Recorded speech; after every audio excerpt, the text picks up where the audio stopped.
I would like to know that my government truly believes that the arts matter. Twice as many people attend performing arts in this country as they do sporting events. For TV broadcasting were reduced in 1999. Now broadcasters are doubling their profits by feeding Canadians a steady diet of cheap US content while Canadian drama disappears from our screens. What should we do? We have to direct the CRTC to impose both content and spending requirements on Canadian private broadcasters. Foreign companies already own 47% of Canadian airwaves, and they want more. If we don't own our airwaves, we don't own our culture.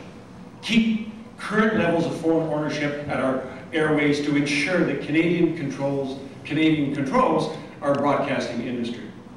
Another issue. CBC, our national public broadcaster, plays a vital role in producing and promoting Canadian culture at home and abroad. So commit to increased stable funding for the CBC so it can become, and this is very important, truly Canadian and not have to show repeats of American sitcoms and broadcast Wheel of Fortune and Jeopardy daily. Is it too much to ask with at least 120 channels that one of them can be just truly Canadian? I am not a whiner or a dissident. I don't live in the dark ages or eat rhetoric or own a home. And I don't know filmmaker Avi Lewis or that other guy you said or the members of the experimental rock band Holy Fuck from Canada. Although I'm certain they are really, really nice. I have a Harper, not an Obama.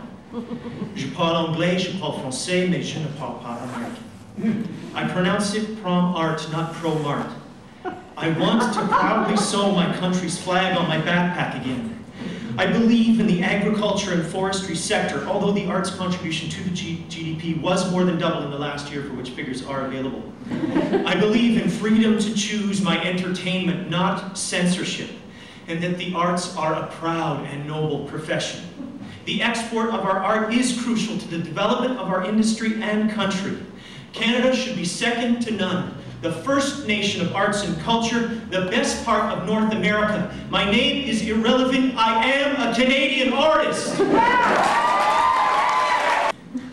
Question, will you help us as artists make this an issue in this election by raising the issue whenever you can? And will you inquire of the Conservatives why they didn't show up tonight? Thank you for being here. One of the things that Monsieur Dion said this week was that he was going to follow, if elected and represented the government, the lead of Dalton McGuinty in Ontario. That was, once they get in, was going to do an audit of the books, just in case, like happened in Ontario, that the red ink is much deeper than we imagined. How, and then he came out and said that he was going to put an additional $530 million into arts, as well as refunding those programs that have been cut. How are you going to remind him that if there's red ink, that arts and culture will remain a priority and not be the first thing on the floor? You can be sure that I will be reminding Mr. Dion at every turn of the way that that was his promise. But over to Keith. Ladies and gentlemen, I think it's important, it's interesting to answer the question of Matthew. Why the Conservatives are not here. They're actually hoping that we divide up a certain amount of the vote and the Conservatives come up in the middle so Mr. Harper will have a majority. That's the game that's being played here. Make no mistake about it. And the cuts that are taking place right now, to suggest that they're due to being fiscally responsible is nonsense. We gave them a $12 billion surplus that was driven to a $500 million deficit at the beginning of this year.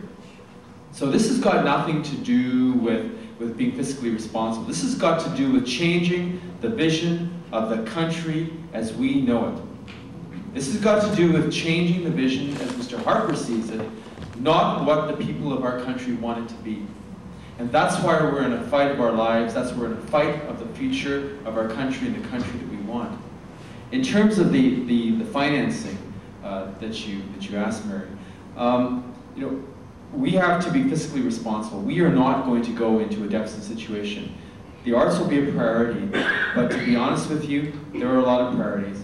And we will do that which our citizens want. We're going to be fiscally responsible. We're going to do our best to make sure we have a competitive economy. We're going to make sure we have a competitive private sector. We're going to invest in healthcare and education. And we're going to do our best for the arts. But we will be, above all else, fiscally responsible, because if we're going to be fiscally irresponsible, we're going to hurt the arts, and we're not going to let that happen, as we're not going to let that happen to all the other projects that we want to invest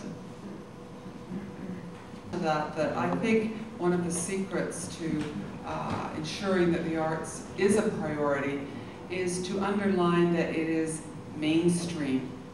When you think back 10, 20 years ago, the environment was regarded as something that was sort of peripheral. It was off on the side. It was something we looked at after we worried about the state of our economy and so on. And one of the real breakthroughs that we've had is that the environment is now considered mainstream. We look at the environment, our economy, social programs together. Well, I think we still suffer a little bit in the case of the arts with the mentality that somehow the arts is a frill, it's peripheral, it's something we look at after we've dealt with everything else. And I think the challenge now is to be very, very clear that the arts is something that is mainstream in Canadian life, in our economy, and we use those numbers that come from places like the Conference Board to make that very, very clear to decision makers. And as Keith says, this is the fight of our lives, and we should use every bit of ammunition we've got to make clear that arts is central.